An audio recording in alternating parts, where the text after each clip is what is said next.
भारत की बाजी खुद भारत पर ही उल्टी पड़ चुकी है, क्योंकि पाकिस्तान ने अपनी फिजाई हदूद बंद करके भारतीय एयरलाइंस को बहुत बड़ा झटका दिया है, जिसके बाद भारत की एविएशन इंडस्ट्री में तूफान आ चुका है। वो एयरलाइंस जो कभी पाकिस्तान के रास्ते गुजरकर मुनाफे में चला करती थी, अब खसारे का शिकार हो चुकी हैं। अब मामला कुछ यूं है कि अगर पाकिस्तान कहे कि नहीं, भारतीय तैयारे हमारी फिजाई हदूद से नहीं गुजरेंगे, तो ये भारत के लिए सिर्फ सियासी मसला नहीं बल्कि एक बड़ा मुआशी झटका भी है। एयर इंडिया खुद मान चुकी है कि यूरोप, बरतानिया, शुमाली अमेरिका और मशरिकी वस्ता की परवाजों को अब मुतबादल लंबे और महंगे रूट इस्तेमाल करना पड़ रहे हैं, जिसकी वजह से एयरलाइन को बड़े मुआशी बहरान का सामना है। जबकि एक और बड़ी भारतीय एयरलाइन इंडिगो का भी यही कहना है कि हमारी कई बैनुल अक़वामी परवाजें मुतासिर हुई हैं। और अब जरा अदादो शुमार सुनिए। दिल्ली एयरपोर्ट से हफ्तावार 134 परवाजें सिर्फ एयर इंडिया की यूरोप और अमेरिका के लिए उड़ती हैं, जो पाकिस्तान की फिजा इस्तेमाल करती थी। इसके अलावा खलीजी ममालिक के लिए भी मजीद 144 परवाजें पाकिस्तान की हदूद का इस्तेमाल किया करती थी। यानी एक हफ्ते में तकरीबन 300 फ्लाइट पाकिस्तान से गुजरा करती थी, जो कि अब बड़े बहरान का शिकार हो चुकी हैं। और कुछ माहिरीन का तो ये भी कहना है कि पाकिस्तान का ये फैसला भारतीय एविएशन इंडस्ट्री के लिए एक बहुत बड़ा एयर स्ट्राइक है।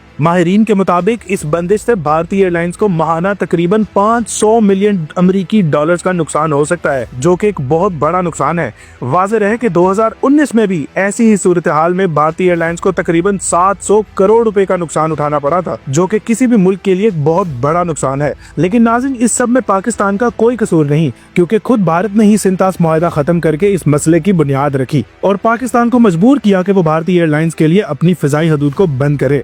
इसीलिए पाकिस्तान ने 24 अप्रैल को भारतीय तैयारों के लिए अपनी फिजाई हदूद बंद कर दी थी, जिसका इत्तलाक 23 मई तक रहेगा। इस बंदिश के बाइस air India, Indigo, spice jet और विस्तारा जैसी बड़ी भारतीय एयरलाइंस को अपने बैनुल अक़वामी परवाजों के रास्ते तब्दील करने पड़े, जिससे परवाजों का दौरानिया बढ़ गया और ईंधन की खपत में भी भारी इजाफा हुआ और भारतीय एयरलाइंस को मजीद मौशी बोझ का सामना करना पड़ा। ये कहना गलत ना होगा कि भारत अपने ही खोदे हुए गड्ढे में खुद गिर चुका है। नाज़रीन, इस सबसे मुतल्लिक आपकी क्या राय है, हमें कमेंट में जरूर बताएं।